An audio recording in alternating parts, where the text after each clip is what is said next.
ఎప్పుడెప్పుడు ధర్మమునకు ఇబ్బంది కలుగుతుందో అప్పుడప్పుడు ధర్మాన్ని నిలబెట్టడానికి ఆయన ఒక రూపాన్ని తీసుకుని భూమి మీదకి వస్తాడు. ఈ సంక్లిష్టమైనటువంటి విషయం బాగా ఆవిష్కరింపబడిన అవతారం నరసింహావతారం.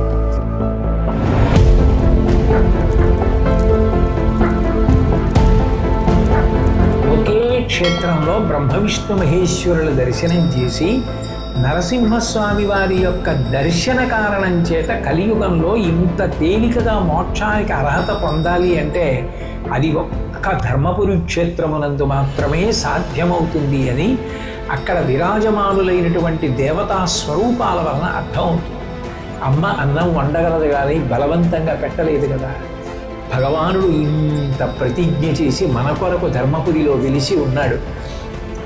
మనం మన కుటుంబాలతో పిల్లలతో అందరం బయలుదేరి వెళ్ళి ధర్మపురి క్షేత్రంలో దర్శనం చేసుకొని చక్కగా గోదావరి నదిలో స్నానం చేసి క్రమశిక్షణతో ప్రవర్తించి ఆ దేవాలయ దర్శనం చేసుకుని మనందరం కూడా భగవంతుని యొక్క నిర్హేతుక కృపాకటాక్ష వీక్షణాలకి పాత్రులమవుతాం.